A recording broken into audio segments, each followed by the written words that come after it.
Popular Mechanics interprets NIST's work. As to why the fires were hot enough and long-lasting enough to cause significant structural damage, NIST was during that period carrying forward the suggestion made earlier by the FEMA report that the fires were fed by the building's diesel fuel.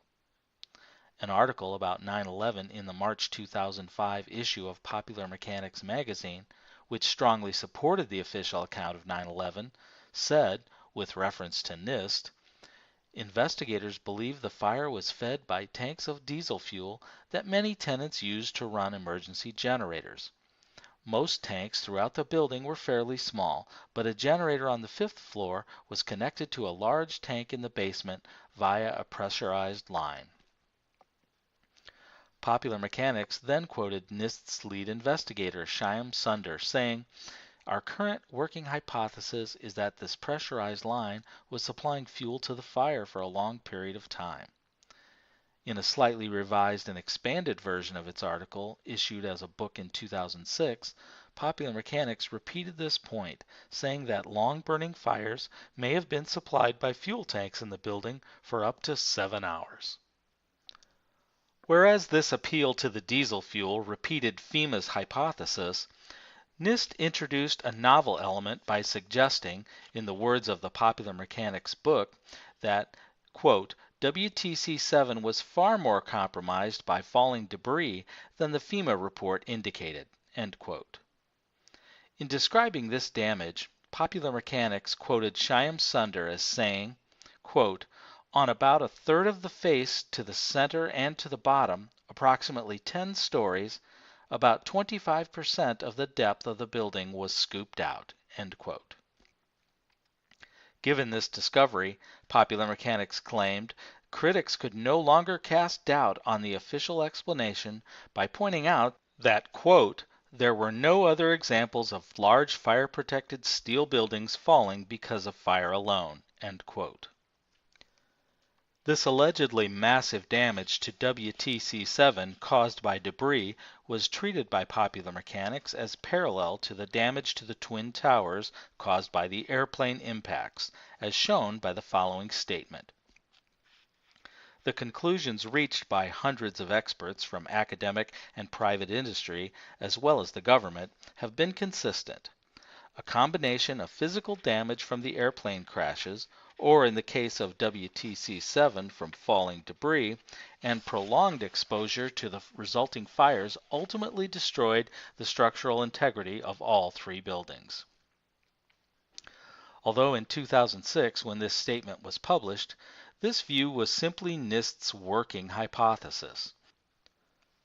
Popular Mechanics rashly treated it as one of the, quote, conclusions, end quote, reached by, quote, hundreds of experts, end quote. Popular Mechanics was even ready to announce that NIST's working hypothesis, which involved both debris-induced damage and long-burning fires fed by diesel fuel, had solved the mystery of WTC-7's collapse. Although this collapse had been, quote, initially puzzling to investigators, end quote, Popular Mechanics told the public in 2006 these investigators, quote, now believe the building failed from a combination of long-burning fires in its interior and damage caused from the North Tower's collapse, end quote. Popular Mechanics was treating this working hypothesis as settled fact, even though it admitted NIST had not decided how the 2 elements in this hypothesis were related. Sunder says, Popular Mechanics wrote, that, quote, NIST has not determined whether the fires or the damage from debris was the primary instigator of the collapse, end quote. While admitting that this rather important question had not been settled, Popular Mechanics claimed that NIST was, nevertheless, in position to rule out the possibility that explosives contributed to the collapse, saying, the NIST report is definitive on this account.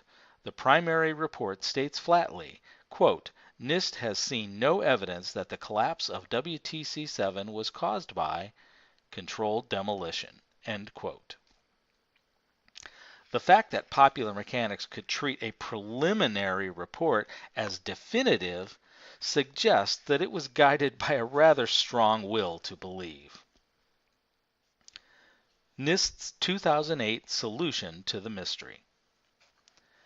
NIST itself, in any case, was evidently not so certain during that period that it had solved the mystery of WTC-7.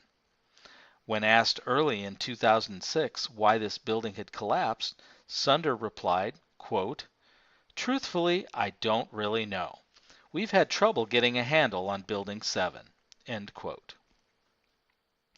The fact that NIST's statements during this period should not have been treated as definitive was demonstrated in 2008 when NIST issued its final report on WTC-7, with the draft for public comment being issued in August and the final report in November.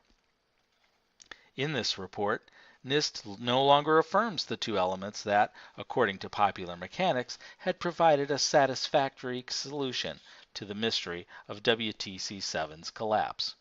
That is, 1. NIST no longer claims that the diesel fuel in WTC-7 explained why the fires burned so long, saying instead that fuel oil fires did not play a role in the collapse of WTC-7. And 2.